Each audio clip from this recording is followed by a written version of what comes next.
निकाला मुझे? क्यों निकाला? मैं पूछना चाहता हूं, क्यों निकाला? सिंध की सबसे बड़ी बीमारी है, वो है आसिफ जरदारी। आसिफ जरदारी, तुम्हारे दिन खत्म है। गो इमरान गो, गो जाली खान गो, गो जाली खान गो। अल्ताफ हुसैन साहब को मैं दावे के साथ कहता हूँ, उर्दू बोलने वालों में तुमसे मुखातिब हूं, किसी एक महाजिर की फिक्र नहीं है। हमने एक एक इंच की कीमत अपने लहू से अदा की है। Now the world must do more.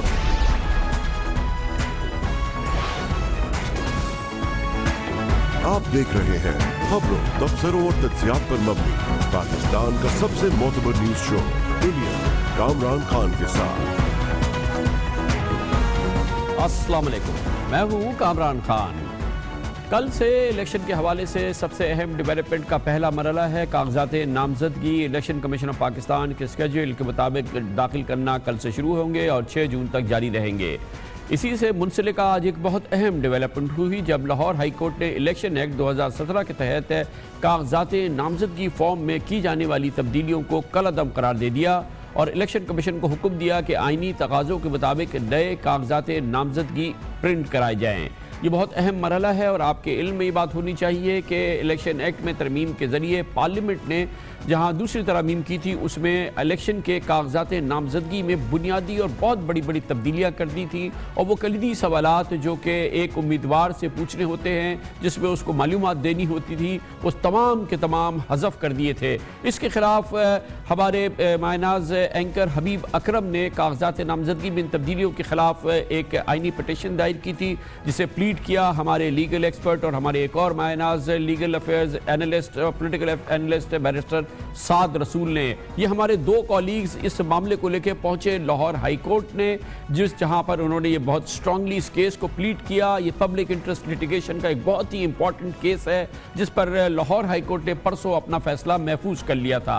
आज लाहौर हाई कोर्ट की जस्टिस आयशा ए मलिक ने फैसले में कागजात नामजदगी फॉर्म में तब्दीलियों को आइन से मुतसादिम करार दिया और करार दिया कि आइन के आर्टिकल 62 और 63 के तकाजे दोबारा फॉर्म में शामिल किए जाएं। गैर मुल्की आमदन ज़ेर किफ़ालत अफराद की तफसीलात छुपाने का इक़दाम कलअदम है।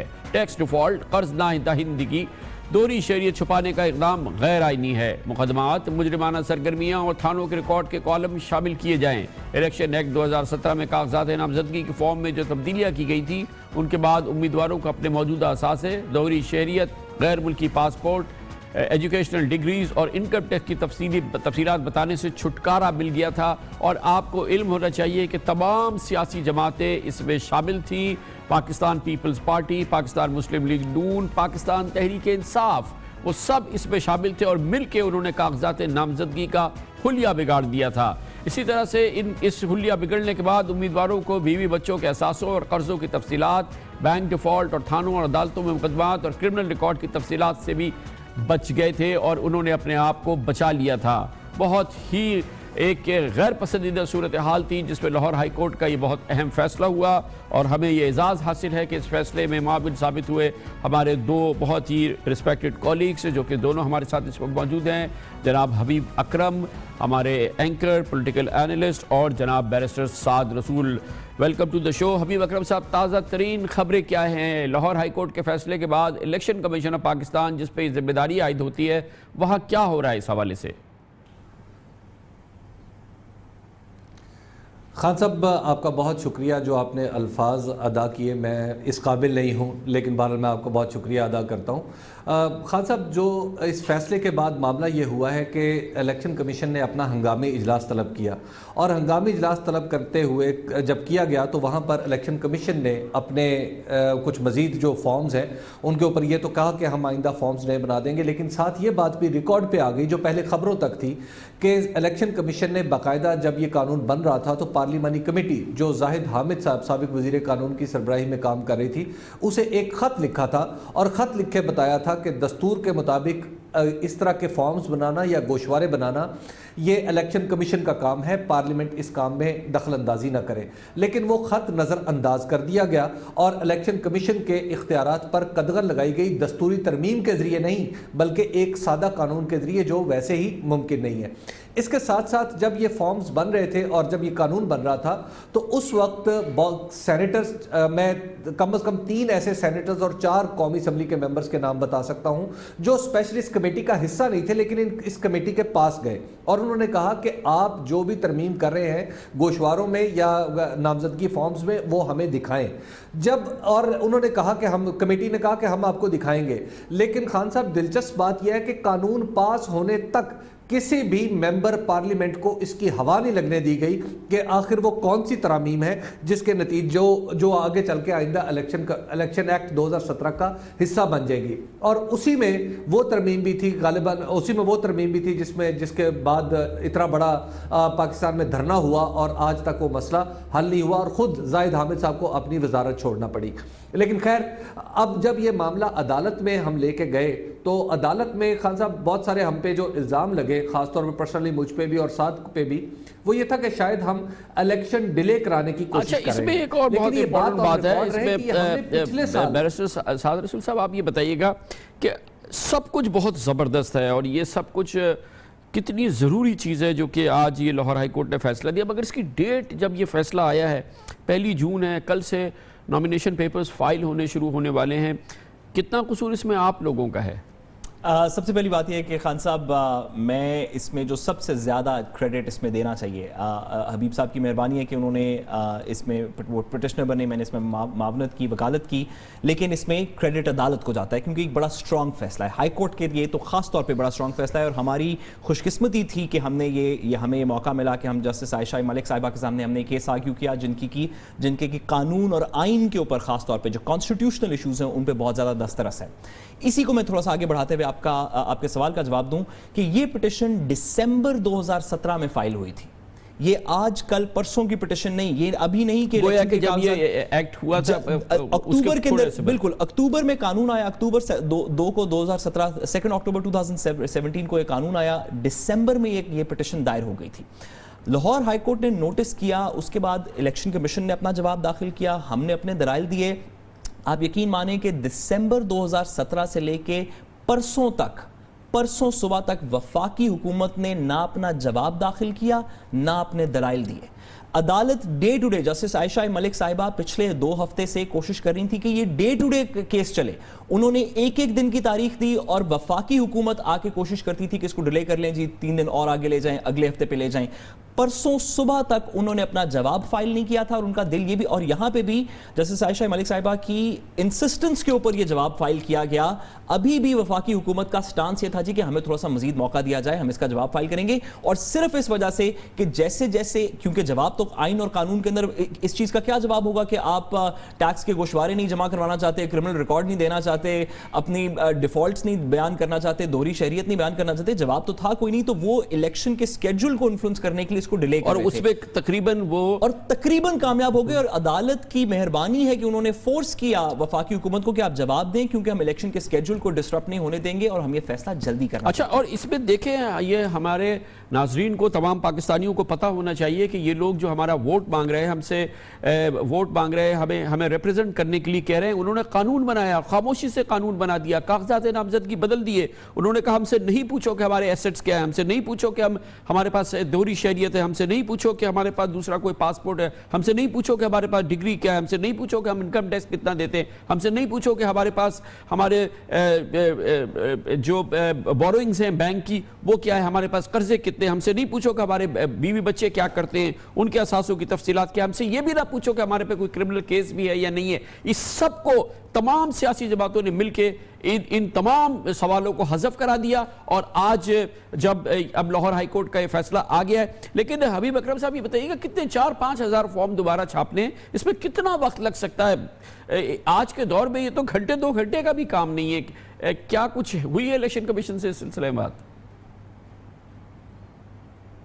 खान साहब, इलेक्शन कमीशन ने इब्तदाई तौर पर इसी पिटिशन के जवाब में कहा था, ना सिर्फ उन्होंने दो बातें की थी, उन्होंने कहा था कि हम पिटिशनर से मुत्तफिक हैं, और दूसरी बात यह है कि उन्होंने कहा था कि हमें 7 दिन चाहिए ये पूरा प्रोसेस करने के लिए। अब उसमें दो रास्ते हो सकते हैं। एक तो यह है कि ये जितनी इंफॉर्मेशन निकाली गई थी बुनियादी तौर पर 2013 के तमाम तर जो गोशवारे थे और 2013 के जो कागजात नामजदगी थे उनमें मौजूद थी। आप ये तो हो सकता है इलेक्शन कमीशन का सामने एक रास्ता ये हो सकता है कि उन्हीं को बहाल कर दिया जाए और पुराने इलेक्शन कमीशन जो पुराने कागजात नामजदगी है वेबसाइट पर डाल दिए जाए। दूसरा रास्ता ये हो सकता है कि अदालत की नई हदायत की रोशनी में एक दफ़ा फिर उसी तरह के फॉर्म्स बनाए जाए और उन्हें छपने के लिए तरसील के। अच्छा, एक मिनट में आपको मुखिल करूंगा, ये बताइएगा कि एक तो ये हबीब अकरम साहब की बात पे बात साहब ने कुछ छापने की जरूरत ही नहीं है, आप फॉर्म बना के वेबसाइट पे डालें, उनसे बोले प्रिंट आउट निकाल लें, बिल्कुल, और आप कल आज रात को दाखिल कर दें और कहें कि सुबह आपको कोई फॉर्म की जरूरत नहीं, आप इसका प्रिंट आउट निकालें और इसको भर के हमें दे दें। अब तो प्रिंट करने की क्या जरूरत है? आपने खान साहब बिल्कुल दुरुस्त बात की। बल्कि बहुत से ममालिक के अंदर, बहुत से बड़े मॉडर्न ममालिक के अंदर जो इलेक्शन के नॉमिनेशन फॉर्म्स हैं वो सिर्फ मुतल्लिका वेबसाइट के ऊपर डाल दिए जाते हैं। जो भी मुतल्लिका अभी हमारे प्रोड्यूसर ने बताया है कि 2013 का फॉर्म जो कि रिस्टोर किया है वो इलेक्शन कमीशन की वेबसाइट पे मौजूद है। जी बिल्कुल, अब कुछ कहने की भी जरूरत नहीं है, एक सिर्फ नोटिफाई कर दें कि वो मौजूद है ऑलरेडी, उसी को आप उतार दें। देखिए खान साहब, जो इंपॉर्टेंट बात है आपकी बात को आगे बढ़ाते हुए, यहां से ऑनवर्ड्स का रद्द-ए-अमल क्या होता है, क्या प्रोसेस अप्लाई करते हैं, वो नए फॉर्म्स बनाएंगे, प्रिंट करेंगे, वेबसाइट पर डालेंगे, पिछले रिस्टोर करेंगे, ये बात इलेक्शन कमीशन का जुमरा है। अदालत ने इस तरह का कोई हुक्म नहीं पास किया जिसकी वजह से इलेक्शन का प्रोसेस डिले हो जाए। ना अदालत ने कहा कि आप इसमें महीने का टाइम लें, मजीद इस तरह के काम करें जिसकी वजह से चीजें। अदालत ने बड़ी क्लियरली बता दिया कि आइन का तनाजा है कि आप ये तमाम रिक्वायरमेंट्स ऐड करें कि कोई टैक्स पेयर है या नहीं है, कोई क्रिमिनल रिकॉर्ड होल्डर है या नहीं है, कोई लोन डिफॉल्टर है या नहीं है, दोहरी शरीयत किसी के पास है या नहीं है। ये चीजें आप ऐड करके तो फॉर्म सबमिट करें और इलेक्शन के स्केड्यूल के अंदर कोई मसला नहीं होना चाहिए। यहां से ऑनवर्ड्स इलेक्शन कमीशन एक रात लेता है, एक महीना लेता है, एक साल लेता है। ये मेरा ख्याल है कि एडमिनिस्ट्रेटिव इशू थोड़ा सा ज्यादा है और लीगल जुडिशियल इशू थोड़ा सा कम। बहुत बहुत शुक्रिया जनाब साद रसूल, हबीब अकरम और आप दोनों हजरात को बहुत बहुत मुबारक हो। ये बहुत इंपॉर्टेंट डेवलपमेंट है, अल्लाह करे इसका फ़ायदा भी हो। देखिए हमारे नुमाइंदे चाहते हैं कि उनकी कोई मालूमात ना दी जाए। उन्होंने आइन में तरमीम करके या एक कानून बना के पार्लियामेंट के जरिए उन तमाम सवालों को हज़फ कर दिया है जो उनसे पूछे जा सकते थे, जो पूछे जाते थे। और अब ये लाहौर हाई कोर्ट का जजमेंट है, अल्लाह करे कि इस पर अमल हो जाए। खबर से ब्रेक, उसके बाद जिक्र करेंगे इलेक्शन की तैयारियों में इस वक्त दिलचस्प मरहला और एक बहुत ही दिलचस्प सूरत हाल सिंध में शुरू हो चुकी है। सियासी जोड़ तोड़ की कहानी, पीपल्स पार्टी को तनहा करने का सिलसिला शुरू हो रहा है। GDA और पाकिस्तान तहरीक इंसाफ के हवाले से खबरें आ रही हैं कि इनमें मुफाहमत हो गई है और बहुत अंदरूनी सिंध बड़ी इंटरेस्टिंग डेवलपमेंट्स हो रही हैं। उस सब का जिक्र करते एक छोटे से वक्फे के बाद।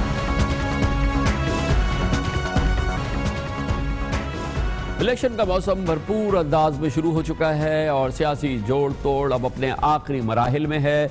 सिंध में ख़ास तौर पे अंदरून सिंध की सियासत में ज़बरदस्त इस वक्त जोड़ तोड़ हो रहा है, लेन देन हो रहा है, एडजस्टमेंट्स हो रही हैं। एक बड़ी अहम डेवलपमेंट है जिसमें लग ये रहा है कि पाकिस्तान पीपल्स पार्टी की तीसरी बार हुकूमत ना बने, इसको रोकने के लिए मुख्तलिफ सिमत से कोशिश हो रही है। सिंध में ग्रैंड डेमोक्रेटिक अलायंस बन चुका है, GDA अपने आप को उसने रजिस्टर भी करा लिया है। अब खबरें यह हैं कि तहरीक इंसाफ के साथ इंतखाबी इत्तेहाद की सूरत में या एक मफाहमत की सूरत में वो एक मुतवादिल सियासी क़ुव्वत बनेगी। और इस हवाले से ये बात भी बहुत अहम है कि इलेक्शन कमीशन ने GDA को सितारा का इंतखाबी निशान भी अलॉट कर दिया है। गोया कि GDA एक सियासी जमात की हैसियत से इलेक्शन लड़ रही है। GDA में सिंध के 3 साबिक चीफ मिनिस्टर्स हैं, गौस अली शाह, अरबाब गुलाम रहीम, मुजफ्फर हुसैन शाह। मगर इससे पहले खबर ये थी कि पीर साहब पगारा, गुलाम मुर्तज़ा जतोई, अयाज लतीफ़ लेजो और डॉक्टर सफदर अब्बासी और इसके अलावा डॉक्टर जुल्फ़िकार मिर्ज़ा, डॉक्टर फहमीदा मिर्ज़ा और उनका ख़ानदान भी GDA का हिस्सा है। एक strong opposition Pakistan Peoples Party की तैयार की जा रही है। ताज़ा तरीन खबरें ये भी हैं कि PTI और GDA अब जिस तरह की गुफ्तगू कर रहे हैं उसमें ये एक प्लेटफॉर्म पे ना भी लड़ें लेकिन में सीट एडजस्टमेंट होगी और जिसके तहत सिंध के बहुत अहम गद्दी नशीन जो हैं उनकी सरबराही में GDA आगे बढ़ेगी, जिनमें पीर साहब पगाला और हुर जमात और मखदूम शाह महमूद कुरैशी की गौसिया जमात शामिल है। दूसरी जानिब पीपल्स पार्टी के लिए परेशान कुल बात यह है कि अंदरून सिंध मुख्तलिफ अजला में इंतखाबी टिकट्स की तकसीम पर कई सीनियर रहनुमा पार्टी क़यादत से रूठ रहे हैं या रूठ जाएंगे, और इस हवाले से भी बड़ी कशमकश है with in people's party. Ghotki के 2 महर सरदारों ने पीपल्स पार्टी से नाराज होकर आज ही पीर पगारा से मुलाकात की है। इसके अलावा रानीपुर के नूर मोहम्मद शाह जिलानी ने कल पीपल्स पार्टी छोड़कर GDA से इत्तेहाद किया। बदीन में कमाल चांग, अली नवाज चांडी और पप्पू शाह को टिकट तकसीम करना पीपल्स पार्टी के लिए मसला बन गया है। ठट्टा में उवैस मुजफ्फर टप्पी की जगह अली हसन जरदारी की एंट्री मुकामी रहनुमाओं की परेशानी का बाइस है। सांगड़ में जहां मदद अली को इंतखाबी टिकट देने पर असगर जुनेजो पार्टी क़यादत से नाराज हो गए हैं। दादू में ब्रिगेडियर रिटायर्ड तारिक लाखड़ की एंट्री है। इमरान जफर लगारी और फयाज बुट परेशान हैं। हैदराबाद में जाम खान शोरो, मौला बख्श चांडियो, अली नवाज शाह के ग्रुप में खींचातानी की खबरें हैं। और एक अहम बात यह भी है कि ठट्टा के बासन शिराजी बिरादरान GDA से राब्ते में है, जबकि कराची, हैदराबाद और मीरपुर खास में कोई इलेक्शन लड़े बगैर 5 साबिक MNA और 15 साबिक MPA वाली सैयद मुस्तफ़ा कमाल की पाक सरजमीन पार्टी के बारे में ख्याल ये है कि आगे चल के उसे भी GDA की हिमायत मिल सकती है और तहरीक इंसाफ और GDA और PSP एक साथ मिल भी सकते हैं। इस पूरी सूरत हाल में वाज़ेह तौर पर लगता है कि पाकिस्तान पीपल्स पार्टी पर दबाव बढ़ता जा रहा है। एक जानिब सियासी दबाव है और दूसरी जानिब पाकिस्तान पीपल्स पार्टी की 10 साला कारकर्दगी है।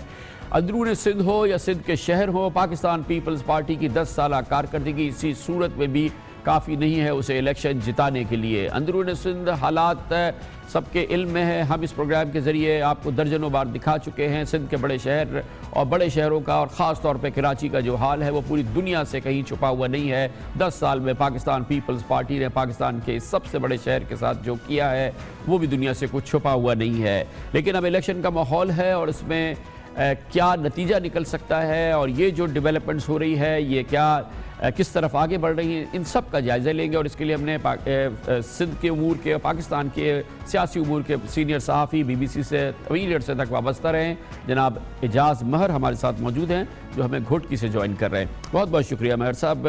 क्या दिख रहा है, क्या होने जा रहा है पाकिस्तान पीपल्स पार्टी के बारे में? तसव्वुर ख्याल यही है कि एक स्मूथ सेलिंग होती है और ये स्मूथ सेलिंग तीसरी बार भी होगी, तीसरी हुकूमत भी बन जाएगी। कामरान साहब, आपने बड़ी डिटेल के साथ बयान किया, लेकिन स्मूथ सेलिंग वाली बात जहाँ तक है वो मुझे नज़र नहीं आ रही इस बात। बावजूद इसके कि पीपल्स पार्टी 10 साल मुसलसल रही है सिंध में हुकूमत में, और एक तो ये है कि बहुत सारे उनकी अपनी कारकर्दगी का इशू है, गवर्नेंस के इश्यूज़ हैं, डिलीवर नहीं किया।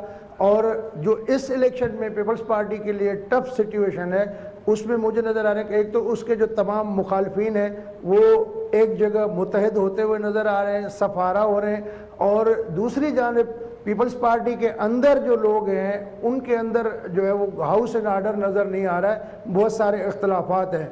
जो ताकतवर गद्दी नशीन हैं या सरदार हैं या जागीरदार हैं उनकी भी अंडरस्टैंडिंग उनके साथ नहीं हो रही है।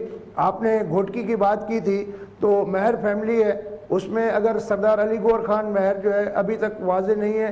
आज आपने भी बताया, मेरी भी इतला थी कि वो पीर साहब पगाड़ा से मिले हैं, और उनके छोटा भाई जो है अली नवाज उर्फ राजा खान महर, और उनके कज़न हैं सरदार मोहम्मद बर खान महर, उन्होंने पीपल्स पार्टी की टिकट ली है। तो फैमिली में भी डिवाइड है। लेकिन ये भी देखना होगा कि जो 2002 के इलेक्शन में हुआ था कि पीपल्स पार्टी का टिकट लेके महरों ने बाद में वो जमा नहीं कराया था और आज़ाद इलेक्शन लड़ा था, तो उस हिकमत अमली का भी पीपल्स पार्टी ने अल्टरनेट तो तैयार किया है। अच्छा, ये बताइए एजाज महर साहब के क्या ये टिकट डिस्ट्रीब्यूशन जो है इंटीरियर सिंध की खास तौर पे क्या पीपल्स पार्टी ने मुकम्मल कर ली है या ये मरहला भी अभी बहुत इंटेंसली जारी है? क्योंकि खबरें ये थी कि ये तो इसमें बहुत ही धींगा मुश्ती हो रही है।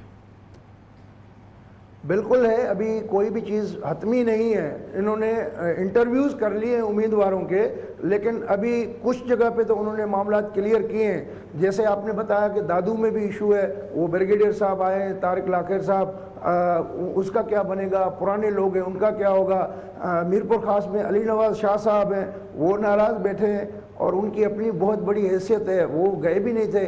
मखदूम जमीलुज़्ज़मा साहब का आपने जिक्र नहीं किया, तो सरवरी जमात है, काफ़ी उनका असर है, तो वो भी अभी तक क्लियर नहीं उनका है। तो चल रहा है। आसिफ जरदारी साहब उन्हें मनाने की कोशिश कर रहे हैं, तो वो अभी सर्टेन नहीं है, इसलिए उसका जिक्र नहीं किया। आसिफ जरदारी साहब की सरतोड़ कोशिश है कि सरवरी जमात को, मखदूम ख़ानदान को पीपल्स पार्टी से ना निकलने दें।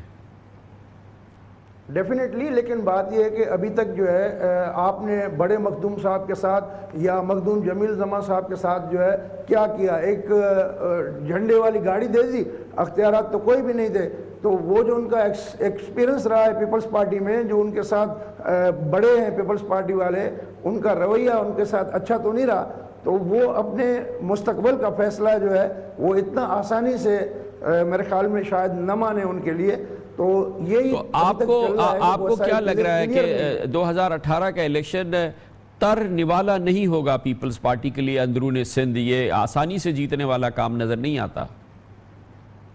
डेफिनेटली नहीं होगा, और पीपल्स पार्टी को इस दफ़ा बहुत ज़्यादा टफ टाइम मिलेगा। जितने भी उसके छोटे बड़े मुखालफिन हैं वो एक जगह मुत्तहिद हुए नज़र आ रहे हैं। बहुत बहुत शुक्रिया जनाब इजाज़ मेहर हमारे साथ मौजूद हैं। कमर्शियल ब्रेक और उसके बाद जिक्र करेंगे रमज़ान के हवाले से हमारे जो सेगमेंट होते हैं उसमें खल्क़ खुदा की जो खिदमत है उसमें ज़बरदस्त काम जुज़ाम के मरीज़ों के खिलाफ के हवाले से किया है और पूरी दुनिया में शोहरत पाई है सिस्टर रुथ फाओ ने, जो कि अब इस दुनिया में नहीं है लेकिन उनका मिशन चल रहा है। उनके रज़ाकार भरपूर अंदाज से उस मिशन को आगे बढ़ा रहे हैं, वो आपको दिखाएंगे छोटे से वक्फे के बाद। पाकिस्तान की मदर टेरेसा डॉक्टर रुथ फाओ की खिदमत किसी तारुफ की मोहताज नहीं है। डॉक्टर रुथ फाओ ने अपने आप को, अपनी खिदमत को वर्फ किया पाकिस्तान में कोढ़ के मरीज़ों के हवाले से, और इस हवाले से अनथक उनकी खिदमत रही और पाकिस्तान को उस मकाम पर पहुँचाया जहाँ पाकिस्तान दुनिया के उन ममालिक में शामिल है जहाँ जुज़ाम के मरीज़ों का खात्मा हो चुका है, इस मर्ज़ का खात्मा हो चुका है। 87 साल की उम्र में सिस्टर रुथ फाओ ने का इंतकाल हुआ, वो इस दुनिया में नहीं है, लेकिन उनका मिशन बहुत तेज़ी से आगे बढ़ रहा है। उसी अंदाज से मैरी एडिलेड लेप्रेसी सेंटर जो कि डॉक्टर रुथ फाओ ने कायम किया था, वो उसी अंदाज से काम कर रहा है और किस तरीके से वो अब भी खल्क़ खुदा की खिदमत कर रहा है, ये जानने के लिए मैरी एडिलेड लेप्रेसी सेंटर गए और उसके मौजूदा जो सरबराह हैं मैरिविन लोबो, उनसे बात की हमारे नुमाइंदे खुसूसी किफ़ायत अली शाह ने।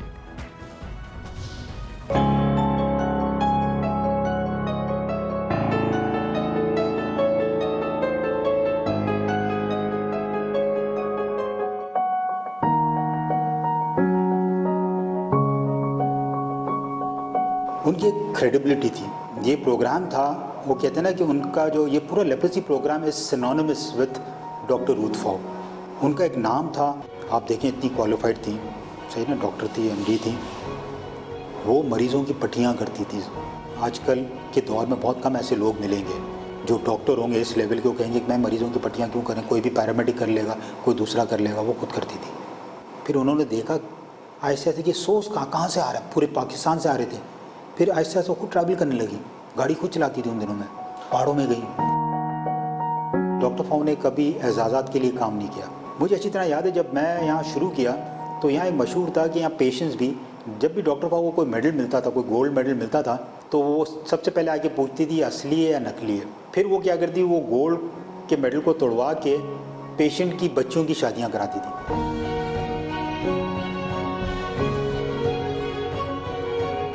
डॉक्टर रुथ फाओ अब हमें नहीं है, लेकिन अब ये बताएं उनके बाद उनके काम को आप कैसे आगे बढ़ा रहे हैं? अब जो प्रोग्राम है वो इंस्टीट्यूशनलाइज हो गया हुआ है। पहले वो एक जो थी वो पूरे पाकिस्तान में जाती थी, उनके मौजूदगी में उन्होंने एक टीम को इन प्लेस रखा। अब माशाल्लाह से हमारे पास टीम है, प्रोविंसेस में हमने डिसेंट्रलाइज किया, उन्हीं के दौरान हो गया था ये। कोऑर्डिनेटर्स हैं, रीजनल कोऑर्डिनेटर्स हैं, नेशनल कोऑर्डिनेटर्स हैं, डायरेक्टर्स हैं, तो ये सब हम अपना अपना काम कर रहे हैं। टीबी का हम जो प्रोविंशियल गवर्नमेंट है उनके साथ हम पार्टनर हैं। तकरीबन 12 से 13, 14, 15 हज़ार न्यू टीबी केसेस हम डायग्नोस करते हैं, उनको ट्रीट करते हैं। आँखों की सर्जरीज़ करते हैं, तकरीबन 3-3,500 सर्जरीज़ होती है, आई सर्जरीज़। और ज़्यादातर जो हमारे जो काम है वो बलूचिस्तान में आई कैंप्स होते हैं, वहाँ पर करते हैं। हमारे सपोर्टर्स हैं, सही ना, लोकल कॉर्पोरेट्स हैं, इंडिविजुअल्स हैं, वो दे रहे हैं। फिर मदर एंड चाइल्ड में हम काम कर रहे हैं, तकरीबन 10-12 हज़ार माँ बच्चों को हम देख रहे हैं।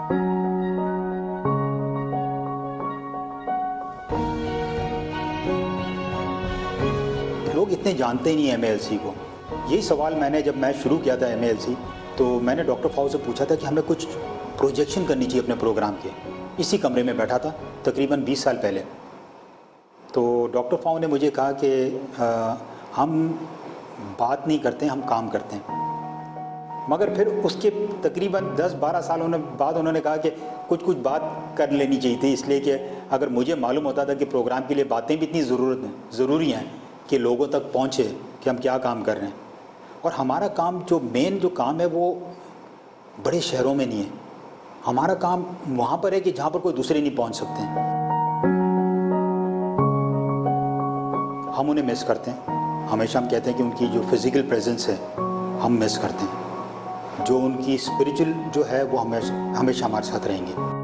डॉक्टर फाउ ने जो काम किया है, बाहर से आके जो काम किया, वो बहुत बड़ा काम किया।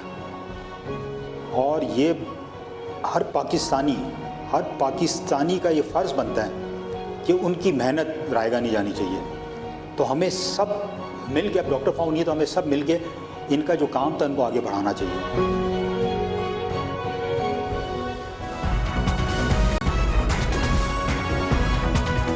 आप देख रहे हैं खबरों, तबसरों और तज्जियात पर मबनी पाकिस्तान का सबसे मोतबर न्यूज शो दुनिया, कामरान खान के साथ।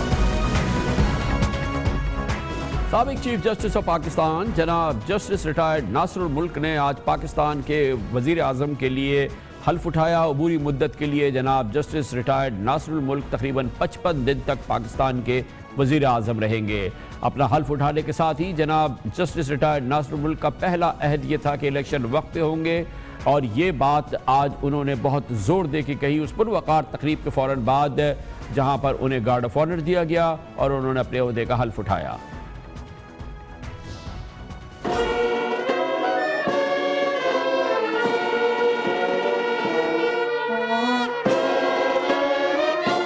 मैं नासरुल मुल्क सिद्क़ दिल से हल्फ उठाता हूँ कि मैं खुलूस नीयत से पाकिस्तान का हामी और वफादार रहूँगा।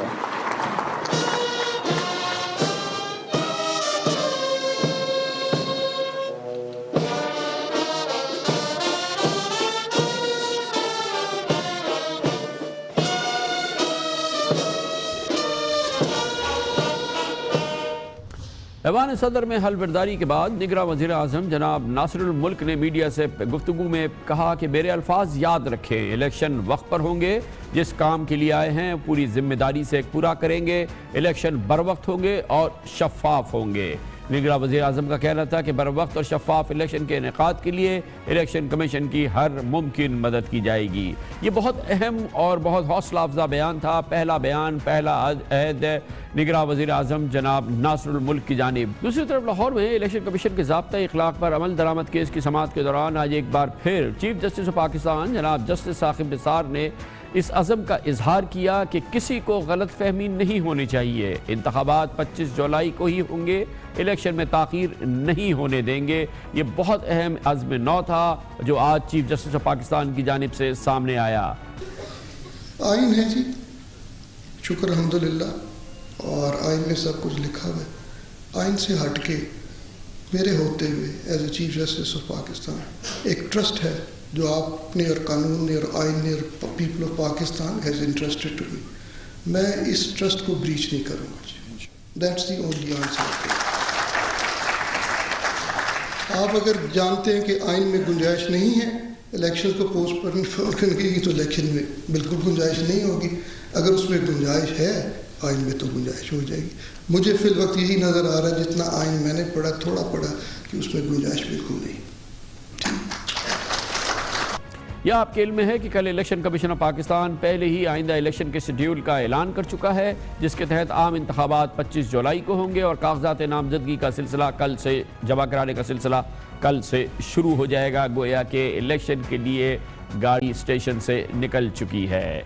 इसी हवाले से आज एक बहुत अहम सियासी डेवलपमेंट है और पाकिस्तान मुस्लिम लीग नून के लिए एक मोरल बूस्टर है और यकीनी तौर पे पाकिस्तान तहरीक इंसाफ के लिए ये एक अच्छी खबर नहीं है, तशवीशनाक उसके लिए खबर है। वो ये कि सुप्रीम कोर्ट ऑफ पाकिस्तान ने आज साबिक वज़ीर ख़ारजा ख्वाजा मोहम्मद आसिफ को सियासत के लिए अहल करार दे दिया, जबकि इस्लामाबाद हाई कोर्ट का फैसला कलअदम करार दे के आर्टिकल 62(1)(f) के तहत ताहयात नाहली ख़त्म कर दी। ये बहुत अहम मामला है क्योंकि जनाब ख्वाजा मोहम्मद आसिफ पाकिस्तान मुस्लिम लीग नून की इंतहाई अहम शख्सियत हैं। पाकिस्तान मुस्लिम लीग नून को बहुत बड़ा धचका लगा था जब इस्लामाबाद हाई कोर्ट ने उन्हें सियासत से हमेशा के लिए नाअहल करार दे दिया था। वो पाकिस्तान के वज़ीर ख़ारजा भी थे, इस हैसियत से उन्हें इस्तीफ़ा भी देना पड़ा। लेकिन आज जस्टिस उमर अता बंदियाल की सरबराही में जस्टिस फैसल अरब और जस्टिस सज्जाद अली शाह पर मुश्तमिल बेंच ने समाअत की और मुख्तसर ज़बानी फैसला सुनाया और रिमार्क्स दिए कि ताहयात नाअहली ख़त्म करने की तमाम वजूहात तफसीली फैसले में जारी की जाएंगी। समाअत के दौरान ख्वाजा आसिफ के वकील मुनीर मलिक ने दलाइल दिए कि हर गलती या भूल पर आर्टिकल 62(1)(f) का इतलाक नहीं होता। जहाँ हक़ाइक़ को तस्लीम कर लिए जाएँ वहाँ जुर्माना तो हो सकता है, नाअहली नहीं हो सकती। मुनीर मलिक ने मजीद बताया कि ख्वाजा आसिफ का बैंक अकाउंट और अकामा वो ज़ाहिर कर चुके थे। इस केस की अहम बात यह भी है कि ख्वाजा आसिफ ने इस्लामाबाद हाई कोर्ट के फैसले के खिलाफ 2 मई को सुप्रीम कोर्ट में अपील दायर की थी और 30 दिन में अपील का फैसला भी आ गया। याद रहे कि इस्लामाबाद हाई कोर्ट से ख्वाजा आसिफ की नाअहली को इमरान खान समेत तहरीक इंसाफ के रहनुमाओं ने अपनी बड़ी फतह करार दी थी और ये मामला ऐसा था जो ख्वाजा आसिफ की नाअहली थी, पाकिस्तान तहरीक इंसाफ खुशी से फुली नहीं समा रही थी। फैसले के बाद इस्लामाबाद हाई कोर्ट में ये सरिया मिला, इत्तेफाक फाउंड्री का ये लोहे का बना हुआ सरिया जो ख्वाजा आसिफ की गर्दन से आज पाकिस्तान तहरीक इंसाफ ने निकाल दिया। सुप्रीम कोर्ट में हम अपील करेंगे, वहाँ पे जाके हम सुप्रीम कोर्ट का दरवाजा खटखटा लेंगे। जब तक मैं जिंदा हूँ वो मेरा एक सियासी कारकुन की हैसियत से जो मेरा किरदार है वो जारी और सारी रहेगा।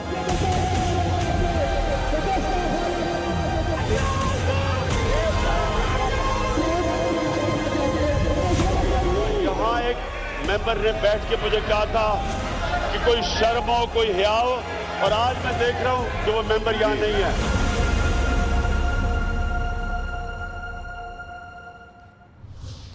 इस हवाले से बहुत अहम है ये बात है कि ये फैसला जो सुप्रीम कोर्ट ऑफ पाकिस्तान का आया वो कदरे मुतवक्के था, क्योंकि साबिक चीफ जस्टिस ऑफ पाकिस्तान जनाब जस्टिस इफ्तिखार मोहम्मद चौधरी ने एक हफ्ते पहले ये अंदाज़ा जाहिर किया था कि अगर सुप्रीम कोर्ट ने इमरान खान को केस में रियायत दी थी तो इस्लामाबाद हाई कोर्ट को ख्वाजा आसिफ पर भी इसी किस्म की रियायत को लागू करना चाहिए था। इस्लामाबाद हाई कोर्ट के फैसले को जस्टिस इफ्तिखार मोहम्मद चौधरी ने तनकीद का निशाना बनाया था।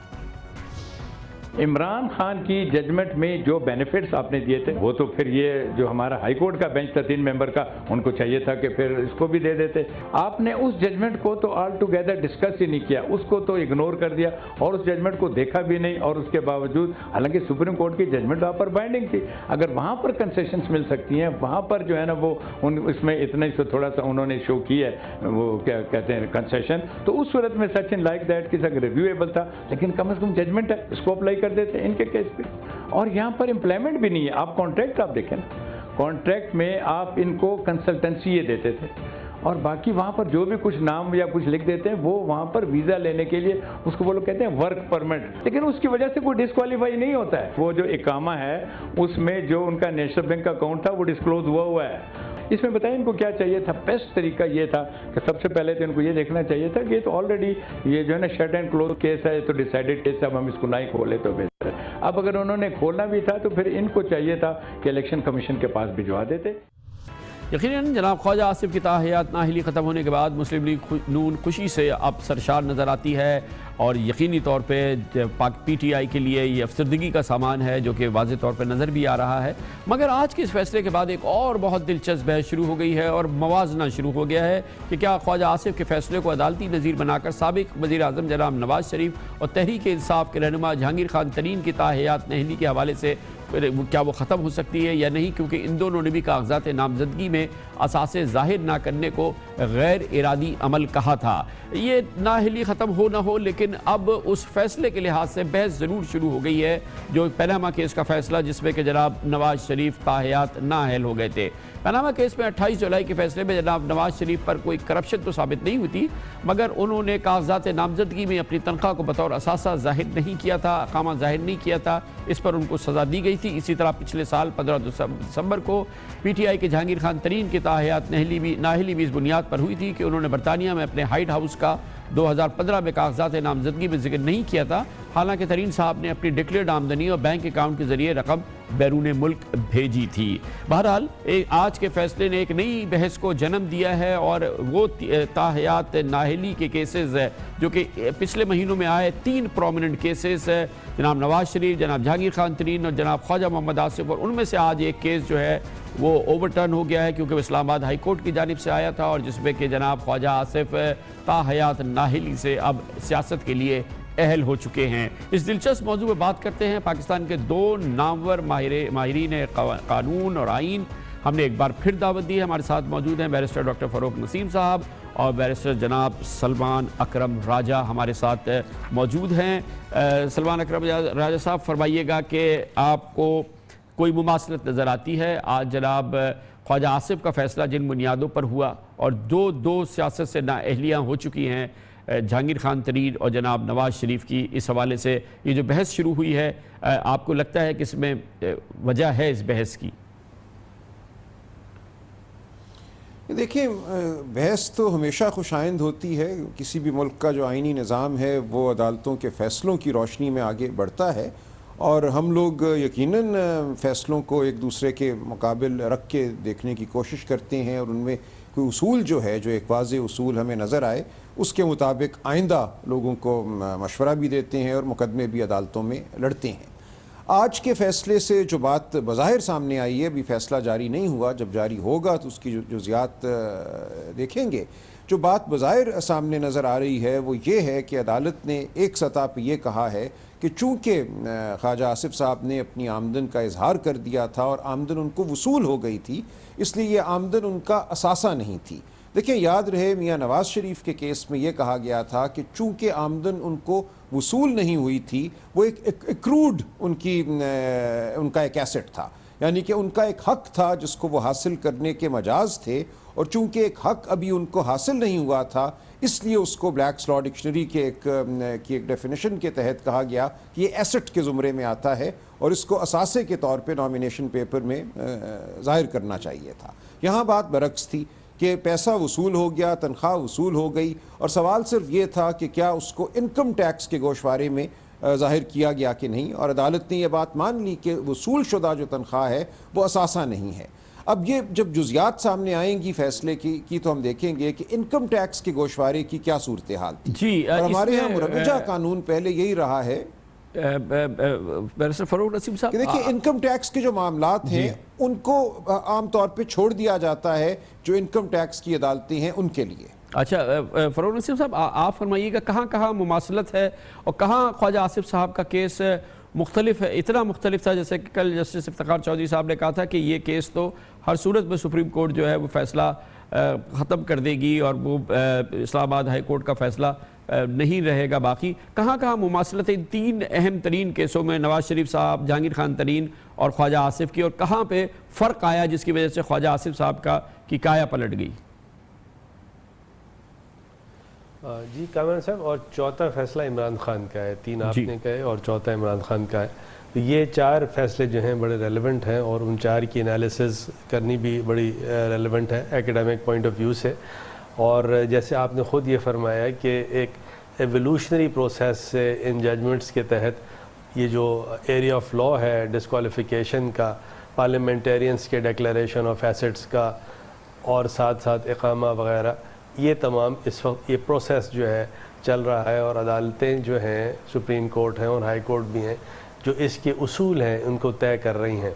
अब इन तमाम जो 4 फैसले हुए हैं, अब ये जो ख्वाजा आसिफ वाला फ़ैसला तो अभी आना है, लेकिन कम से कम जो 3 फैसले आ चुके हैं, एक तो फैसला मियाँ नवाज शरीफ साहब का है, जिसमें सबसे इम्पॉर्टेंट एस्पेक्ट, चाहे डिस्क्वालिफिकेशन उनका इकामा पे सॉरी सैलरी ना डिस्क्लोज़ करने पे हुआ है, जो उन्होंने सैलरी नहीं ली, लेकिन उसकी जो एथिक्स है या उसकी मोरालिटी है, वो तमाम एसेट्स हैं जिस पर उन पे एक समझिए इल्ज़ाम है कि उन्होंने वो डिक्लेयर नहीं किए, और जो उनके एसेट्स हैं जिस पे ट्रायल भी चल रहा है। बल्कि अगर आप इमरान खान वाला और ये जहांगीर तरीन वाला फ़ैसला देखें तो उसके अंदर भी जो जस्टिस फैसल अरब का जो डिसेंटिंग नहीं कंकरिंग नोट है, उसके अंदर भी उन्होंने यही बात की है कि जो मेन डिफरेंस है इमरान खान के केस में और मियाँ साहब के केस में, वो ये है कि एक में इतना बड़ा इल्ज़ाम है कि आपके पास ये पैसे कहाँ से आए और ये एसेट्स आपने जो पाइल अप किए हैं कहाँ से हैं। तो इसलिए मियाँ साहब का केस तो from an academic point of view एक तरफ हो जाता है। फिर आपके इस पास इमरान खान का एक केस आता है जिसके अंदर ऑल्दो एमनेस्टी स्कीम का सहारा तो लिया गया, लेकिन कोई ऐसी इतने बड़े कोई एसेट का मैग्नीट्यूड नहीं था जिसको इमरान खान साहब जस्टिफाई नहीं कर सके। तीसरा फ़ैसला JKT यानी जहांगीर तरीन साहब का आता है, जिसके अंदर आप ये देखिए कि उन पर जिस पॉइंट पे उनको डिस्क्वालीफाई किया गया है वो ये है कि एक ट्रस्ट की बेनिफिशियल ओनरशिप उन्होंने डिक्लेयर नहीं की। अच्छा, अब तीनों में फ़र्क एक ये है कि मियाँ साहब के फ़ैसले में तो साथ साथ क्रिमिनल प्रोसिक्यूशन का भी ऑर्डर दिया गया, लेकिन JKT के केस में क्रिमिनल प्रोसिक्यूशन का ऑर्डर नहीं दिया गया। अच्छा, उसको अगर आप कंपेयर करें ख्वाजा आसिफ से, और ख्वाजा आसिफ पर भी एसेट्स का इस तरह इस पिटिशन में इल्ज़ाम नहीं था कि उनके पास कोई इस तरह कोई काले पैसों से इतने एसेट्स एक्यूमुलेट हो गए हैं जो जस्टिफाई नहीं कर सके। तो ये तमाम जो सीरीज़ चल रही है, इसके अंदर जो अंडरलाइंग चीज़ है वो यही है कि क्या किसी के पास इतनी बड़ी वेल्थ है, इतना मैग्नीट्यूड के पैसे हैं जो वो जस्टिफाई नहीं कर सकता, और अगर वो नहीं जस्टिफाई करेगा तो फिर सुप्रीम कोर्ट और चीज़ों पे भी देख के डिस्क्वालीफाई कर सकती है। और अगर उसकी बाय एंड लार्ज जो है उसकी समझिए कि एसेट्स को जस्टिफाई किया जा सकता है, रीजनेबली जस्टिफाई किया जा सकता है, जैसे जस्टिस आसिफ सईद खोसा ने एक जजमेंट में कहा था नैब के कि अगर रीजनेबली आप जस्टिफाई कर सकें अपने एसेट्स को, आपको डेसिमल से और मैथमेटिकल एग्जैक्टिट्यूड से जस्टिफाई नहीं करना, लेकिन रीजनेबली आप जस्टिफाई कर सकते हैं, तो फिर फ़ैसले इमरान खान और ख्वाजा आसिफ साहब की तरह होंगे। अगर बिल्कुल नहीं कर सके तो नवाज शरीफ साहब की तरह होंगे, और बीच की कोई चीज़ है तो फिर वो JKT की तरह होगी। तो ये एक बहरहाल अब बड़े 4 प्रोमिनेंट केसेस और 4 प्रोमिनेंट फैसले, और ये सियासतदानों के मुस्तकबिल के हवाले से सलमान अकरम साहब, आपको क्या लगता है, क्योंकि अब कुछ और केसेस सिंध में हमने देखा है अकामे पे दाखिल हो गए हैं, ये जो मिसालें कायम हुई हैं, ये सारी चीज़ें सामने आई हैं, जब तक 62(1)F 62, 63 ये सब मौजूद है, उस वक्त तक ये अब 4 मिसालें हैं जो कि डिक्टेट करेंगी आगे के फैसलों में और सियासतदानों के मुस्तकबिल के हवाले से। क्या मैं ये सही कह रहा हूँ ये बात? बिल्कुल दुरुस्त है। और देखिए, इबहम कुछ अरसा रहेगा, अभी और फैसले आना होंगे जो इन तमाम फैसलों को एक तरह से मरबूत करेंगे। और इस वक्त जो हम एक आलिमाना कह लें या बतौर स्टूडेंट्स ऑफ लॉ जो बात कर रहे हैं फ़रूख साहब और मैं, उनको जब तक कोई अदालत अपने किसी फ़ैसले में नहीं रखेगी, नहीं समोएगी, तो ये एक राय रहेगी, एक तालिब इल्माना राय रहेगी। और अभी तक ये इबहम जो है सादिक अमीन के हवाले से वो बिल्कुल ख़त्म नहीं हुआ, एक तलवार लटकती रहेगी। देखिए, जैसे फ़रूख साहब ने कहा कि मियाँ नवाज शरीफ के केस में दीगर जो अवामिल थे उस मुकदमे के, जो बराह रास्त तो फ़ैसला नहीं है, उन दीगर अवामिल के हवाले से यही कहा गया कि ट्रायल की जाए, अकाउंटेबिलिटी कोर्ट उन मामलों को देखे। लेकिन क्या वो मामलात जिनके हवाले से अभी अकाउंटेबिलिटी कोर्ट ने फ़ैसला करना है, क्या वो मामलात असरअंदाज हुए मियाँ नवाज शरीफ के फ़ैसले पे, या वो फ़ैसला सिर्फ़ और सिर्फ बेटे से ना ली गई तनख्वाह की वजह से हुआ? अगर हम ये कहें कि वो मामलात जो अभी अकाउंटेबिलिटी कोर्ट को भेजे जा रहे थे और वहाँ तय होने थे, उनका साया पहले से फ़ैसला आने से पहले उनकी नाअहलियत पर पड़ गया, तो ये अपनी नौइयत के सवालात पैदा करता है कि क्या सादिक और अमीन होना एक इम्प्रेशन का एक एक अंदाजे की बात है या वो उससे बढ़कर कोई ठोस वो बात है तो जिस पे किसी को फरूक रशीद साहब गैर अमीन कहा जाएगा? एक और केस जिसका अभी हमने जिक्र नहीं किया क्योंकि उसका भी फैसला नहीं आया, वो है जनाब शेख रशीद अहमद का केस जिसका फैसला महफूज हो चुका है। ये 4 केसेस जो कि अभी हम डिस्कस कर रहे हैं, इमरान खान, नवाज शरीफ, जहांगीर तरीन, ख्वाजा आसिफ, शेख रशीद साहब का केस जो है वो किस स्लॉट में फिट होता नज़र आता है? अभी इसका फैसला आना बाकी है आपके ख्याल में? मेरे ख्याल में शेख साहब का तो फैसला इमरान खान या ख्वाजा आसिफ की तरह होगा। एक्चुअली क्या होता है ये तो गॉड नोज़, लेकिन क्योंकि शेख साहब पे कोई इस तरह का इल्ज़ाम नहीं है कि उन्होंने कोई करप्शन किया है, शेख साहब पे ऐसा कोई इल्ज़ाम नहीं है कि उन्होंने इतनी बड़ी वेल्थ उनकी है जो कि वो जस्टिफाई नहीं कर सकते। तो बाकी अगर जैसे मैंने आपको पहले ही कहा कि एट द हार्ट ये जस्टिस आसिफ सईद खोसा वाला प्रिंसिपल है कि अगर आप रीज़नेबली अपने एसेट्स को जस्टिफाई कर सकते हैं तो फिर सियासतदान सेफ़ हैं, और अगर रीज़नेबली अपने एक्सप्लेनेशन नहीं दे सकते सोर्सेस ऑफ एसेट्स को तो फिर प्रॉब्लम में है सियासतदान। सलमान साहब, आपको क्या लगता है शेख रशीद साहब का केस है, ये 4 केसेस जिसमें हम डिस्कस कर रहे हैं, ये किस जगह ज़्यादा कंपैरेबल है आपके ख्याल में?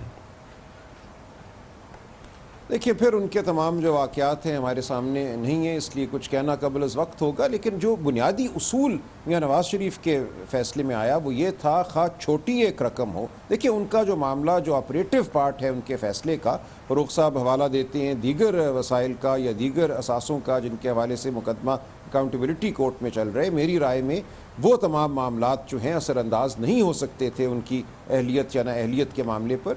उनका फ़ैसला सिर्फ़ और सिर्फ बेटे से ना ली गई तनख्वाह की बुनियाद पर हुआ, और वहाँ ये कहा गया कि ये तनख्वाह जो नहीं ली गई ये खा एक छोटा असासा था, इसको ज़ाहिर ना करना बज़ाते ख़ुद एक ऐसा अमर था जिसकी बुनियाद पर वो हयात ना अहल ठहरे। अब क्या शेख रशीद साहब के भी कोई ऐसे असासे हैं या ऐसे ज़राए हैं जो वो ज़ाहिर करने से कासिर रहे हैं? अगर ऐसी बात है और बात रकम की नहीं है, उस असासे के हुजुम की नहीं है, बात सिर्फ इतनी है कि क्या कोई असासा था जिसको ज़ाहिर नहीं किया गया। बज़ाहिर मियां नवाज़ शरीफ के केस से ये उसूल सामने आया था। अगर यही उसूल सब पर लगता है तो फिर यकीनन मुश्किलात पैदा हो सकती हैं शेख साहब के लिए। फ़रूख साहब, अब सियासतदानों की जान उसी सूरत में छूट सकती है कि आइन से ये 62-63 को हज़फ कर दिया जाए, वरना ये 62-63 जब तक मौजूद है, ये नज़ाइर अब हमारे सामने आ गई हैं। इमरान खान, जहांगीर तरीन, नवाज शरीफ, ख्वाजा आसिफ, फिर शेख रशीद साहब की आ जाएगी, और फिर ये एक सिलसिला है जो ना रुकने वाला है। लेकिन अगर 62-63 पार्लियामेंट ने हज़फ कर दिए तो फिर ये सिलसिला रुक जाएगा और ये नज़ाइर जो है ये तारीख का हिस्सा बन जाएंगी। ये कामन साहब ज़रूरी नहीं है, क्योंकि मिसाल के तौर पे 62-63 नहीं होता, और एक पॉलिटिशियन है जो बड़ा महा करप्ट है और वो टिका के रिश्वतें भी ले रहा है और ब्लैक मनी भी है, किकबैक्स भी ले रहा है, 2 रोडों का कॉन्ट्रैक्ट है, वो एक रोड भी बना रहा है वो भी कच्ची, और सब पैसे अपने पास रख रहा है, उसके घरों में अरबों रुपए कैश निकल रहा है। अब ऐसी सिचुएशन में हो, चाहे 62 और 63 नहीं भी हो, उसके बावजूद क्या जो जनरल जो कवानीन है टैक्सेशन के हों या जो दूसरे कवानीन हैं इलेक्शन लॉज के जो हैं, तो क्या ऐसा आदमी पार्लियामेंटेरियन होना चाहिए?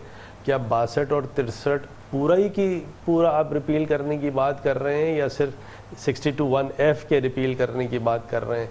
तो अगर ये बात है कि 62(1)(f) नहीं होना चाहिए, तो लेकिन कोई ना कोई मुतबादिल ऐसा ज़रूर कॉन्स्टिट्यूशनल प्रोविज़न होना चाहिए डिस्क्वालिफिकेशन का कि कम से कम इबामी कैफियत जिसमें ना हो, लेकिन क्लैरिटी के साथ होगा तो नहीं होना ज़रूर चाहिए। बिल्कुल, आपने बिल्कुल बजाय इरशाद फरमाया कि होना ज़रूर चाहिए। मैं अर्ज़ करूँ जी कमरान साहब, मैं अर्ज़ करूँगा, देखिए 62(1)(f) से जो सूरत हाल सामने आई है वो ये है कि कन्विक्शन से पहले लोगों को डिक्लेरेशन की बुनियाद पर नाअहल करार दिया जा रहा है। हमारा आइन ये कहता है, आर्टिकल 10A आइन का ये कहता है कि हर एक को हक हासिल है कि उसकी ट्रायल की जाए अगर उस पर कोई इल्ज़ाम है, खा वो फौजदारी नौयत का हो या दीवानी नौयत का हो। यहाँ एक नया उसूल सामने आ गया 62(1)(f) की वजह से कि महज एक डिक्लेरेशन, और जैसा कि अगर फ़रूख साहब की बात मान ली जाए कि तासुर पर, कि एक शख्स के बारे में अगर तासुर कायम हो जाए कि ये अपने असासों को को सही तरीके से एक्सप्लेन नहीं कर सकता तो उसको कह दिया जाए कि सादिक अमीन नहीं है। अगर इस कानून से हटकर हम दीगर कवानीन को देखें तो वहाँ आपको ट्रायल के ज़रिए एक शख्स को मुजरिम साबित करना होता है, कन्विक्शन हासिल करना होती है, महज डिक्लेरेशन काफ़ी नहीं होती। खा वो फौजदारी कानून हो या वो टैक्स का कानून हो, वहाँ पे भी आपको एक फाइनल एडजुडिकेशन हासिल करना होती है। तो जो चीज़ इस वक्त ज़ेर बहस है मुल्क के कानूनी हलकों में वो ये है कि आर्टिकल 10A और उसके बाद अपील का हक जो आम कवानीन में हासिल होता है वो भी हासिल नहीं रहता। जब 184(3) में सुप्रीम कोर्ट बराह रास्त किसी मामले को लेती है तो अपील का हक भी चला जाता है और ट्रायल का हक ये वो बहस है जो इस हवाले से बहस हो रही है, 1 साल से जारी है और न जाने कब तक जारी रहेगी। बहुत नवाज़ी, बहुत बहुत शुक्रिया जनाब सलमान अकरम राजा, जनाब बैरिस्टर फरूक नसीम हमारे साथ मौजूद थे। कमर्शियल ब्रेक और उसके बाद जिक्र करते हैं गुज़िश्ता 5 दिन पाकिस्तान तहरीक इंसाफ के लिए बहुत ही मुश्किल दिन थे, इम्तहानी दिन थे। पाकिस्तान तहरीक इंसाफ की साख को मुख्तलिफ हवालों से नुकसान भी पहुंचा है। इन 5 दिनों की बात करते हैं एक छोटे से वक्फे के बाद।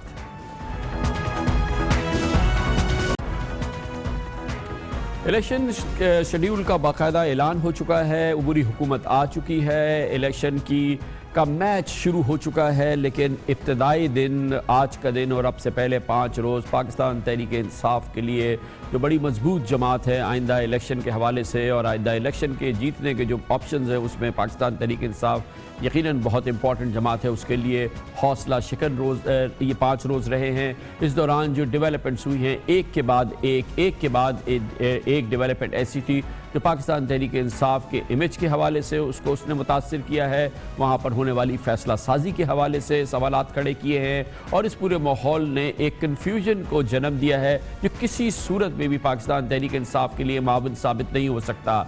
इसमें आज एक और बड़ी एक डेवलपमेंट हो गई जब सुप्रीम कोर्ट ऑफ पाकिस्तान ने पाकिस्तान मुस्लिम लीग नून के कलीदी रहनुमा जनाब ख्वाजा मोहम्मद आसिफ की ताहयात नाअहली ख़त्म कर दी। ये पाकिस्तान तहरीक इंसाफ ने भरपूर अंदाज में केस लड़ा था जनाब ख्वाजा आसिफ के खिलाफ, पहले इस्लामाबाद हाई कोर्ट में और अब सुप्रीम कोर्ट में, जहाँ पर उसको आज ये बहुत ही इम्पॉर्टेंट है, न सिर्फ ये कि अदालती शिकस्त हुई बल्कि एक नफ्सियाती माहौल भी बना जो कि पाकिस्तान तहरीक इंसाफ पर दबाव का बाइस बन रहा है।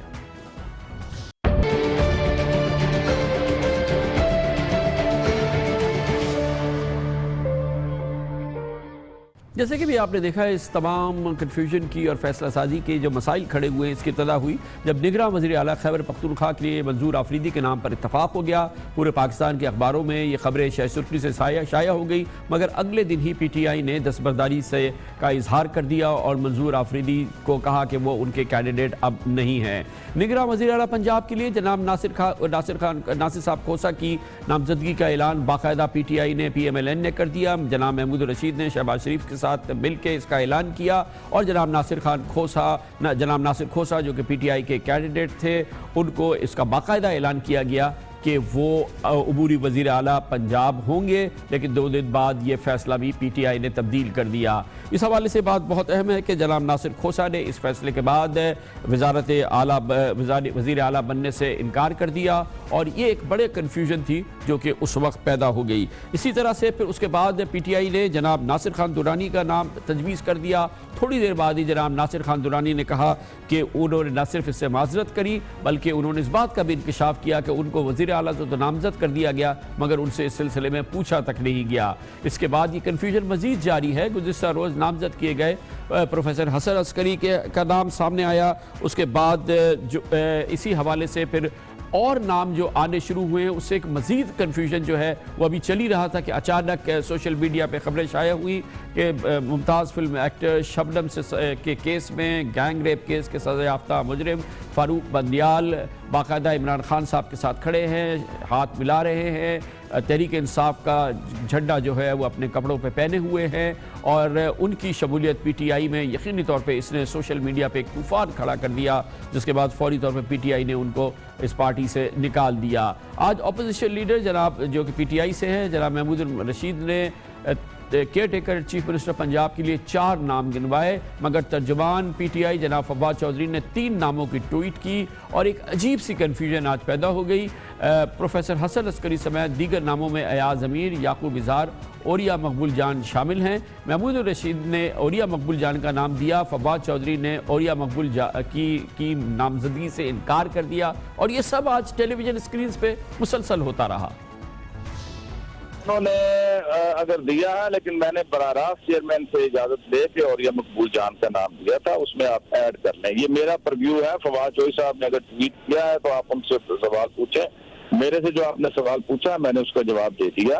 बिल्कुल मुशावरत के साथ ये हुआ, मैंने डायरेक्ट नहीं कुछ भी किया, पार्टी की तरफ से दिया गया ना। हमने ये 3 नाम जो यहाँ से पार्टी ने तय किए थे, महमूद रशीद साहब को कम्युनिकेट जो है वो शायद उस वक्त कम्युनिकेशन में कोई गैप रहा, क्योंकि उन्होंने स्पीकर साहब के पास थे, शायद उन्होंने वो नाम नहीं देखे या कुछ ऐसा हुआ जिसमें उन्होंने वो कोई कंफ्यूजन हुई।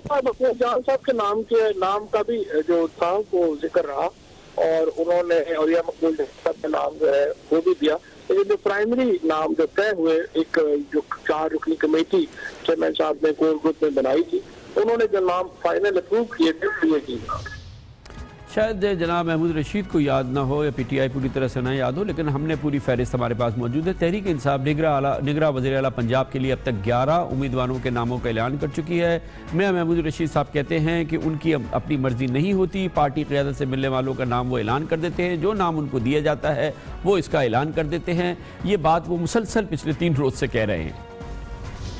देखिए, हमारी तरफ से प्रोफेसर हसन अस्करी का नाम था पहले, 2 नए नाम और या मकबूल जान और याकूब ताहिर इजहार कंस्ट्रक्शन वालों के CEO हैं, याकूब इजहार, ये 2 नाम हमने नए दिए हैं। कुछ लोगों ने अपने अपने अंदाज से स्पेकुलेशंस की कि ये शायद मैंने अपनी पर्सनल कैपेसिटी में कोई नाम दिया है। पहले जो नाम दिए गए थे पार्टी लीडरशिप की तरफ से पूछ के उनके साथ मुशावरत के बाद उनके कहने पर वो नाम दिए थे। मैंने अपनी ज़ाती हैसियत पे कोई नाम नहीं दिया था।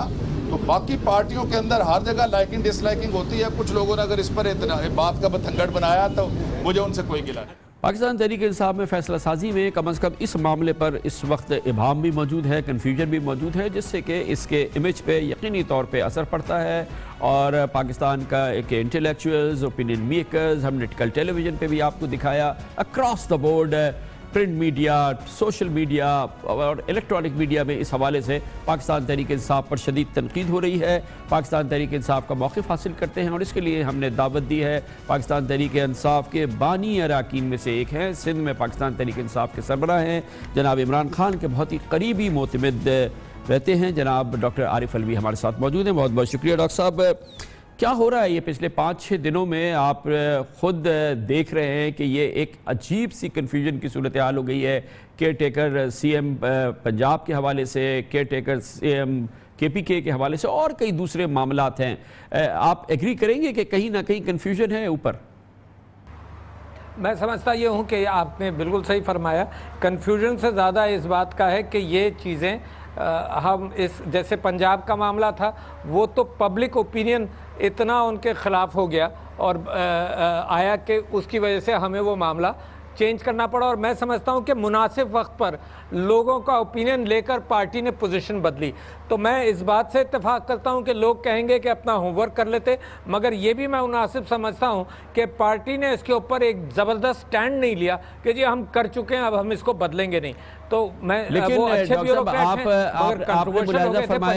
आपने मुलाजा फरमाया कि जब आपने वापस लिया तो उस पर क्या रिएक्शन आया? क्या आप उसको वे करेंगे कि वो रिएक्शन आपको भारी नजर आ रहा है? जो बाद में रिएक्शन आया है वो तो आप देखिए ना कि वो तो कुछ रिएक्शन ही नहीं है, तो कयामत सी बपा हो गई।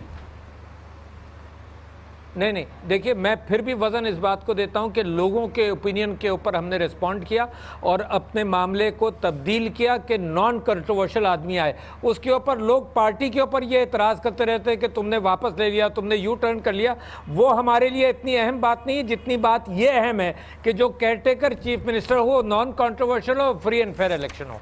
लेकिन सर मेरी तो तवक्को ये है कि PTI, इमरान खान, जहांगीर खान तरीन, ये कोई अचानक तो नहीं हुआ है। ये आपको पता था कि 30 मई 29 मई को हमने केयर टेकर, 25 मई को हमने केयर टेकर CM पंजाब का नाम देना है। ये आपकी ऐसी ज़बरदस्त जमात है, आपने इतना होमवर्क नहीं किया। आज तक आप 11 नाम दे चुके हैं, आपके इल्म में है कि केयर टेकर CM पंजाब के लिए 11 नाम आप दे चुके हैं अब तक। क्या आपका होमवर्क है जब आपका प्रिंसिपल कैंडिडेट जो था आपको वापस? मैं बताता हूँ, मैं आपको बताता हूँ। हमने CM सिंध के लिए कम से कम 6 नाम फ्लोट किए। यानी आपस में। अच्छा, ये नाम इसलिए फ्लोट किए जाते हैं कि भाई ये 6 अच्छे हैं, इनमें से कोई भी तुमको पसंद आ जाए तो तुम कर लो, बजाय इसके कि एक नाम दें और उसके ऊपर जिद करें। देखिए, ये तो बड़ा अच्छा तरीका है ना कि पार्टी का रिएक्शन ये होता है कि यार ये भी दे दो, ये भी दे दो, ये भी दे दो, लेट देम सी कि इनमें से किसको सेलेक्ट करते हैं। मगर ये कि केयरटेकर सीएम पंजाब के एतबार से जो नाम फिर अप्रूव हुआ, उसके बाद जो पब्लिक रिएक्शन हुआ और कुछ इन्फॉर्मेशन बाद में आई, तो हमने ये महसूस किया कि ब्यूरोक्रेट ऑनेस्ट हैं, मगर ये कि उसके बावजूद एक कंट्रोवर्सी क्रिएट हो गई है, लिहाजा ऐसा आदमी मुनासिब नहीं है। तो उन्हीं से हमने रिक्वेस्ट की कि भाई आप विड्रॉ कर लें, उन्होंने कहा जी आप ही कर दें, तो लिहाजा हमने कर दिया उसको। अच्छा, अब सिर्फ ये मामला नहीं है, केपी में क्या मसला है ये फरमाइएगा। वहाँ पे मंजूर आफरीदी का नाम आ गया, तमाम पाकिस्तान के अखबारों में छप गया कि आपने और अपोजिशन ने मान लिया। उस वहाँ पर भी ये हुआ कि रिएक्शन हुआ तो आपने मंजूर आफरीदी को के नाम से विड्रॉ कर लिया अपने आप को, और आज तक वहाँ पे देखें ये फैसला नहीं हो सका। जी, वहाँ पर भी यही कैफियत थी कि उसके ऊपर लोगों ने बहुत सारी बातें कही, तो लिहाजा उनके नाम को भी विड्रॉ कर लिया। मगर ये सिर्फ सारा टाइम के अंदर हो रहा है। देखिए ना, आप इस बात को भी जानते हैं कि जब नाम प्रपोज होते हैं, अगर आपस में लीडर ऑफ द ऑपोजिशन और लीडर ऑफ द हाउस उसके ऊपर राजी ना हो, तो फिर एक सेकंड स्टेप है, एक थर्ड स्टेप है।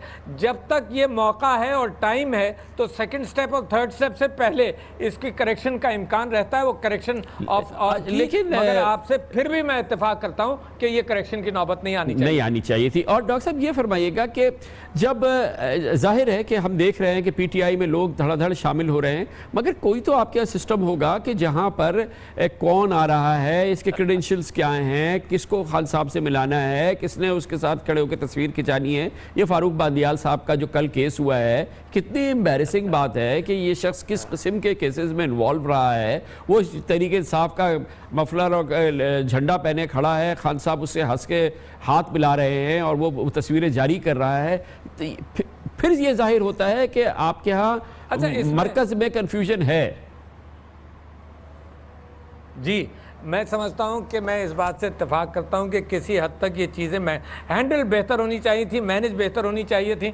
मगर इसमें खान साहब का तो ये मामला है कि वो बेचारे तो ये एक्सेप्ट कर लेते हैं कि मेरी गलती है, मगर इन सारी चीज़ों में मतलब जैसे इन साहब को मिलाया गया था, मेरे पास जो इन्फॉर्मेशन है वो ये है कि एक साहब लेकर गए कि भाई ये बड़े अच्छे आदमी हैं, इनको भी मफलर पहना दें। तो हमारे यहाँ बनी गाला पर ऐसी कैफियत है कि ये हमसे गलती हो गई कि इन साहब के एतबार से भी हर चीज़ पर, हर बंदे पर जो इमरान खान से हाथ मिलाए और मफलर पहने, ये मेरा ख्याल से कि इसका इम्कान नहीं है। मगर better control should be there. बाकी इस बात का इम्कान नहीं है जहां हज़ारों लोग खड़े होते हैं और ये कि मफलर पहना दो, इस पर पहना दो। तो मगर ये कि बेटर डॉक्टर साहब, ये अभी जो है ये बिल्कुल इलेक्शन का ज़माना शुरू हो चुका है। आपकी जमात जो है पाकिस्तान में हुकूमत बनाने जा रही है। आप कहते हैं कि आप कैंडिडेट हैं हुकूमत बनाने के, इमरान खान साहब जो हैं कैंडिडेट हैं वज़ीर आज़म के। आज तक भी ये जो नाम आप दिए जा रहे हैं, आप कराची में तशरीफ़ फरमाएं, आपको पता है फवाद चौधरी साहब कोई नाम दे रहे हैं, महमूद रशीद साहब कोई नाम दे रहे हैं, कोई कह रहा है ओरिया मकबूल जान है, फवाद चौधरी साहब कह रहे हैं ओरिया मकबूल जान नहीं है, कोई कह रहा है आज अमीर है। अभी तक ये कन्फ्यूजन चल रहा है। ये बहुत ही नेगेटिव इमेज बन रहा है पीटीआई का। ये आपसे चंद घंटों पहले तक की बात है। मेरा ख्याल से एक तो फैसले वाली बात थी, मगर दूसरी बात यह है कि मैं अपनी पार्टी के अंदर ये सिस्टम बेहतर चाहता हूँ कि बयानात भी एक ही तरफ से निकलें, हर अलग अलग तरफ से ना निकलें। तो बिल्कुल सही आपने फरमाया। मगर सुनिए, ये एक डायनेमिक पार्टी है। मेरा पॉइंट ऑफ व्यू भी सुन लें। मुझे इस बात की खुशी भी है कि जी सोशल मीडिया ने और बहुत सारे लोगों ने जब इस बात को उठाया तो विद इन आवर्स फैसला हुआ। ये एक पार्टी है, गलती तो हुई मगर रिस्पॉन्स इसकी इमीडिएट है कि सर मैं उस रिस्पॉन्स के बाद की बात कर रहा हूँ। इसका हाथ है। ये परसों की बात हो गई। मैं तो आज की बात कर रहा हूं, जो आज कंफ्यूजन नजर आया है। फवाद चौधरी कोई नाम दे रहे हैं, महमूद रशीद कोई और नाम दे रहे हैं, और वो दोनों एक दूसरे को कॉन्ट्रडिक्ट कर रहे हैं पब्लिक में। देखिए, देखिए ये पब्लिक कॉन्ट्रडिक्शन नहीं है। जो नाम महमूद रशीद साहब तक गए मिसाल के तौर पर, उसमें अगर इजाफा हुआ होगा तो फवाद साहब ने कोई और सजेशन दिया होगा। देखिए ये ऑप्शंस दिए जाते हैं कामरान भाई, अब हर चीज़ को एक ही खाते में मत डालें। ये ऑप्शंस मिनट टू मिनट दिए जाते हैं। यानी मैं सिंध के चीफ मिनिस्टरशिप के हवाले से कह रहा हूँ कि मुझे जब एहसास हुआ कि डेडलॉक है, मैंने 2 नाम और भेज दिए। इस तरह से 4-5 नाम हमने भेज दिए कि भाई डेडलॉक ना हो, सोल्यूशन पर पहुँच जाओ। और आप शायद ये सही फरमा रहे हैं कि पब्लिक में ना दें, उन्होंने पब्लिक में दे दिया कि ये 2-3 इन्होंने दिए, 1-2 और आ गए। तो ये this is an effort to provide a quick solution, early solution. अच्छा मैच्योर रिस्पांस है डॉक्टर आरिफ अलवी का, ज्यादातर बातें मानते हैं। और खबर से ब्रेक, और हम एक छोटे से वक्फे के साथ वापस आते हैं।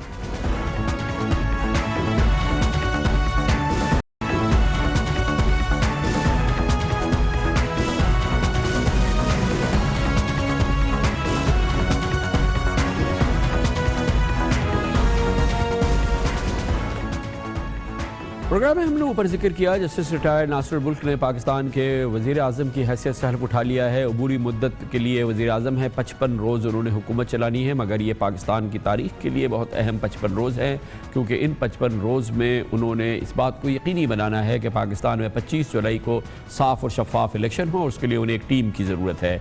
जनाब नासिर मुल्क कह चुके हैं कि वो एक मुख्तसर काबीना तश्कील देंगे, और आज सारा वक्त उन्होंने उसी काबीना के तश्कील देने के लिए इब्तदाई दिनों में इब्तदाई कामों के लिए सर्व किया। आज उन्होंने तवक्कुआत के मुताबिक अपने प्रिंसिपल सेक्रेटरी की हैसियत से जनाब फवाद हसन फवाद को तब्दील किया है, और जनाब आमिर सुहेल को अपना प्रिंसिपल सेक्रेटरी बनाया है, और ये बहुत अहम पोजीशन है वज़ीर आज़म के ऑफिस में।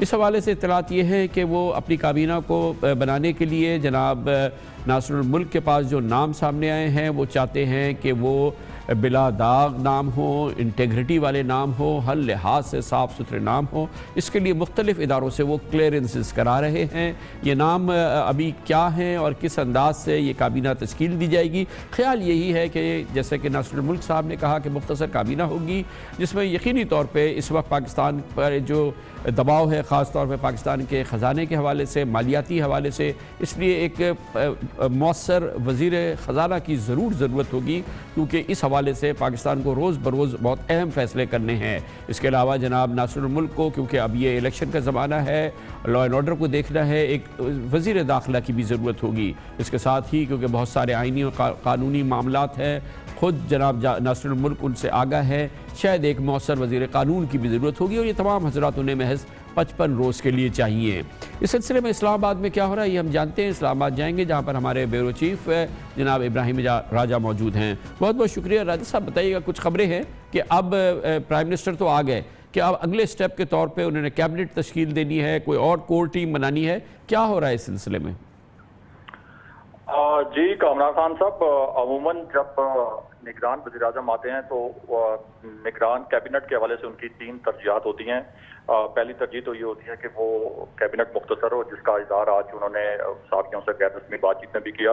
दूसरी तरजीह ये होती है कि वो टेक्नोक्रेट्स हों और अपने अपने शोबों के माहिर हों। और तीसरी तरजीह ये होती है कि जो केयर टेकर कैबिनेट बने उसकी नुमाइंदगी चारों सूबों से हो। जैसे हमने आखिरी दफा देखा था 2013 में जो केयर टेकर कैबिनेट बनी थी, उसमें 14 रुकनी सिर्फ वो कैबिनेट थी, और 5 के करीब उसमें वज़रा पंजाब से थे, और इसी तनासुब से बाकी जो सूबे थे उनको भी उसमें नुमाइंदगी दी गई थी। आज ऐवान सदर में जब उनकी अदबबरदारी की तकलीफ थी तो उनसे जो साथियों ने गैर रस्मी बातचीत की, तो बड़े पुरुमीद थे कि शफाफ इलेक्शन को वो यकीनी बनाएंगे और बर वक्त इंतखाबात करवाएंगे। और कैबिनेट के हवाले से भी उन्होंने बात की कि वो बहुत जल्द अपनी कैबिनेट तश्कील देंगे। इसमें हमारे ज़राए के मुताबिक कोई आईनी कदगन तो नहीं है कि वो कितने दिन में उनके लिए बनाना लाजिम है, लेकिन 2013 में तकरीबन 7 दिन लिए थे निगरान प्राइम मिनिस्टर ने कैबिनेट बनाने के लिए, और आज इस मामले पर गौर हुआ है। चूँकि निगरान वज़ीर आज़म पहले चीफ इलेक्शन कमिश्नर भी रह चुके हैं, और उनके साथ जो काम करने वाले जुडिशल ऑफिसर्स हैं उनके बारे में भी उनको उनकी राय मालूम है। इसी तरह मुख्तलिफ जो शख्सियात हैं उनके ट्रैक रिकॉर्ड के बारे में वो सिविल और जो हमारी दीगर खुफिया एजेंसियां उनसे वो उनके रिकॉर्ड के मामले पर एक तरह से कह सकते हैं कि क्लियरेंस भी ले रहे हैं। और उनकी तरजीह यह है कि जो कलीदी शोबे हैं पाकिस्तान में इस वक्त, जैसे आपने भी जिक्र किया कि एनर्जी अच्छा, का ये बताइएगा कि जो उन्होंने अपने दफ्तर में तब्दीली की है वो तो एक मेजर तब्दीली है और जाहिर है कि वो ज़रूरी भी थी कि प्रिंसिपल सेक्रेटरी फवाद हसन फवाद की जगह उन्होंने आमिर सुहेल साहब को अपॉइंट कर दिया है। ब्यूरोक्रेसी में और कोई तब्दीली या प्राइम मिनिस्टर हाउस में भी मजीद भी तब्दीलियाँ वो कर रहे हैं या सिर्फ प्रिंसिपल सेक्रेटरी उन्होंने तब्दील किया है? पीएम हाउस की अपनी ब्यूरोक्रेसी में कोई बड़ी तब्दीलियाँ की हैं क्या?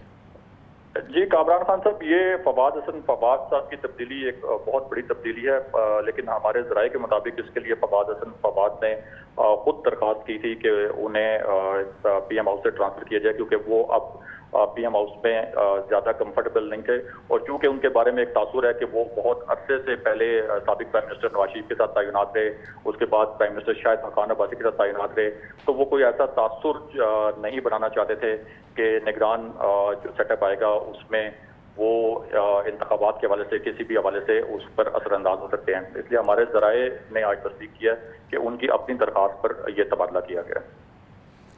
बहुत बहुत शुक्रिया जनाब इब्राहिम राजा हमारे साथ मौजूद थे। इसके साथ ही हमारे आज के प्रोग्राम का इख्तिताम होता है। सैटरडे संडे की हफ्तावार तातील के बाद पीर को इंशाअल्लाह आपसे फिर मुलाकात होगी। पीर तक के लिए कामरान खान को इजाज़त। अल्लाह हाफ़िज़ नासिर।